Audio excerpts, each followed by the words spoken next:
ever wondered what it's like to camp in the infield of the Daytona International Speedway in Florida during Speedweek and the Daytona 500?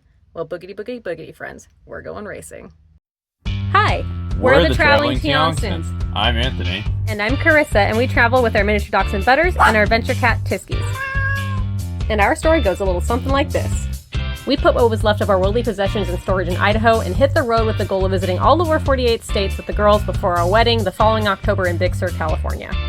What started as the adventure of a lifetime has turned into a 3+ year lifestyle of continuing to make memories around the U.S. as a family and our tiny home on wheels. So thanks for watching as we share our adventures with you. But first, a quick surprise for Butters. Butters, come here. Butters, want to say hi?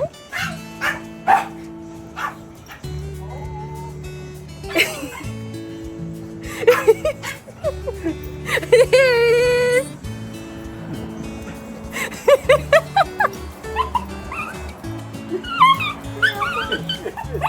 There! I know this, Grandma! Surprise! Surprise!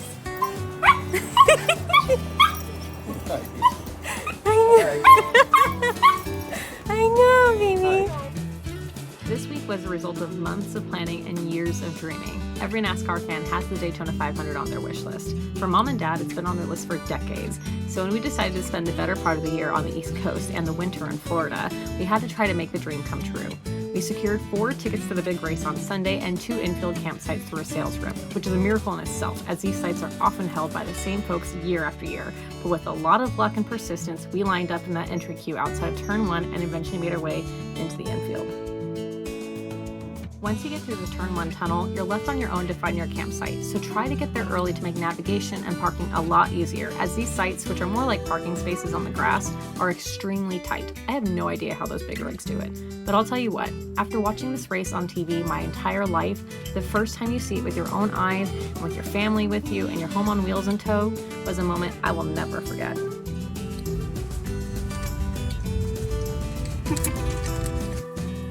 It was a miracle we were able to get campsites directly through Daytona Speedway, not through a third-party seller. So one of our sites was in the orange section, or the tent section, which is located at Turn 4, and this allows trailers under 20 feet to camp there. So that's where we parked our trailer.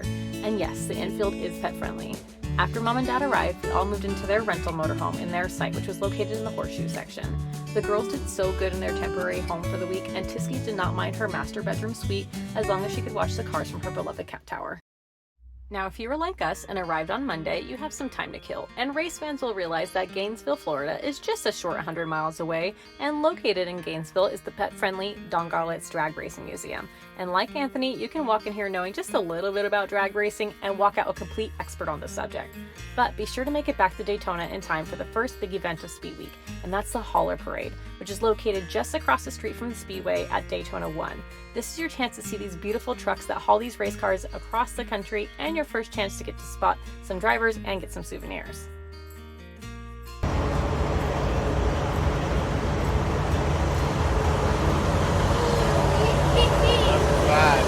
Oh, nice! Oh, she's selling it!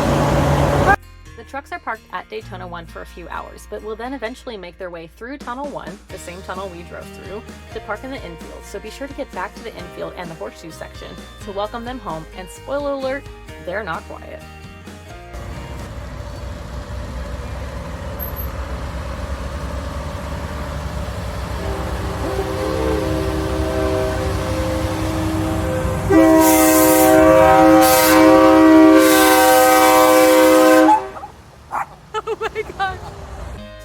Before you go and call the ASPCA on us, don't worry, we went back to the trailer and got Butters' ear protection, and we covered Tiski's ears too.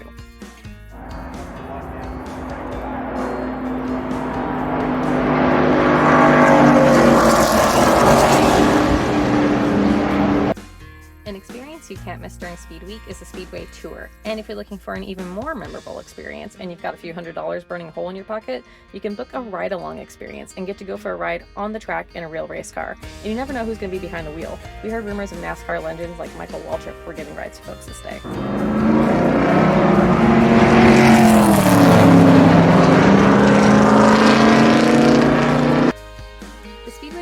usually takes folks on onto the track, but when there are cars on the track at any point in the day, they consider it a hot track, and the tour will skip that part. But your tour will end at the Motorsports Hall of Fame, where there is history and cars from every generation. You'll also get the chance to see last year's Daytona 500 winner still covered in confetti. But be sure to take your tour no later than Wednesday morning, as they take that car out on Wednesday in preparation for next week's winner. By Wednesday evening, the infield is filled with race fans from all over the country, and you can feel the energy starting to rise and smell the grills cooking up all the fixings, like Dad kindly grilling us steak and lobster on Valentine's Day. Aww. As we get ready for the moment we've all been waiting for, the first car is hitting the track for Cup Series qualifying. Qualifying right now, we'll find out. One thing we know for sure, Alex, 3-time Daytona 500 will be a factor here on Sunday.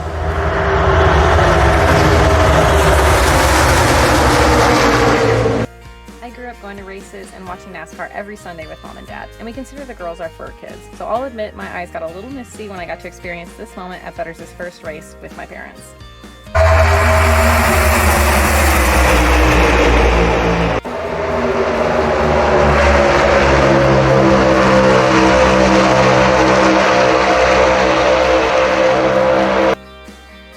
We watched Daytona from the couch in California, and now here we are thousands of miles away in Florida watching it from the rooftop of a motorhome, which we totally recommend, by the way.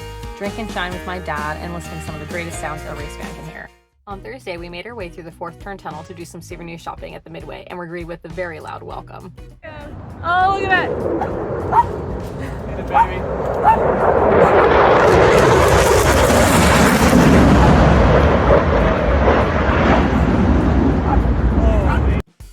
The Midway is dog-friendly and is a fun way to socialize your pup and burn off some of that energy while you do some shopping and get the chance to say hi to some of your favorite drivers, all before another long night of racing. But don't worry, I think Butters eventually got used to the sound of the cars and maybe even found them as sort of a soothing, very loud white noise.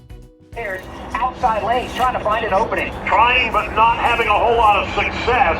Dropping back through the pack, Matt Crafton losing a handful of spots.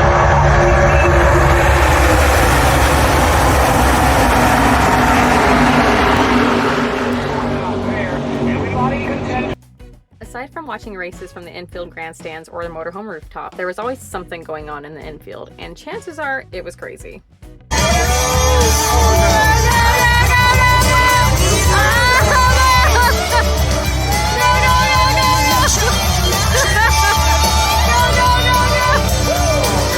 They say if you don't like the weather in Florida, just wait 15 minutes. Well, how about waiting an extra day? This week had a record-breaking rainfall, which led to race delays, but also fewer people, which resulted in us moving our trailer next to the banquet spot near Mom and Dad. And you can see just how tight these sites are and why it can be so loud with no hookups and generators running 24/7. While there's no hookups at most sites, there are really nice bathhouses in the infield you can use to help conserve water, which was handy, seeing as how we were here an extra day. But no worries, we weren't bored. We hung out with the drivers and ate our weight in free Biggie bags and Frosties from the pop-up Wendy's in the infield. Yes, you heard that right, free Frosties, all week long. Finally, the time had come, the big race, the Daytona 500, what most of us had waited our whole lives for. We sat in our amazing seats at turn 4. The driver introduction's done, the prayer said, the anthem was sung. Now time for the big show. The air show, that is. Wait, what?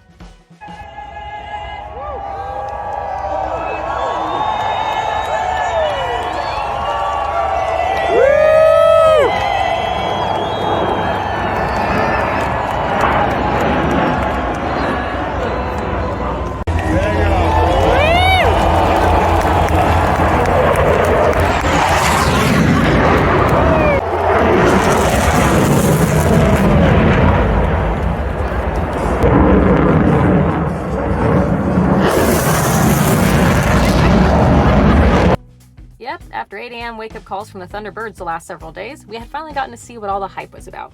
But here we go. The moment I have dreamt of since I was a kid, taking my parents to the Daytona 500, was about to become a reality. Within the field now,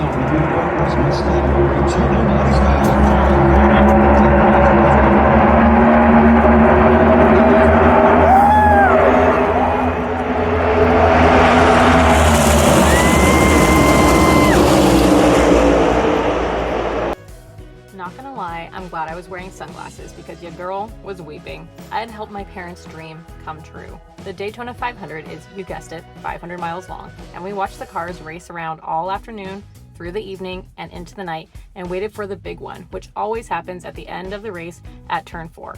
And unfortunately, this one took out literally all of our favorite drivers, but you know what? It's part of the experience and it was still an amazing race.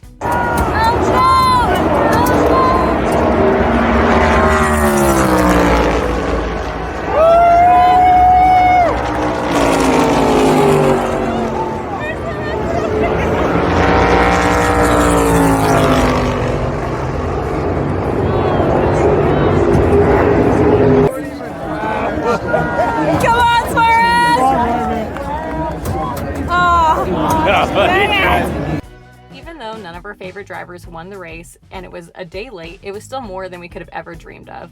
And we were treated one of the best fireworks shows we've ever seen. Burning out in that. It was truly a week our family will never forget.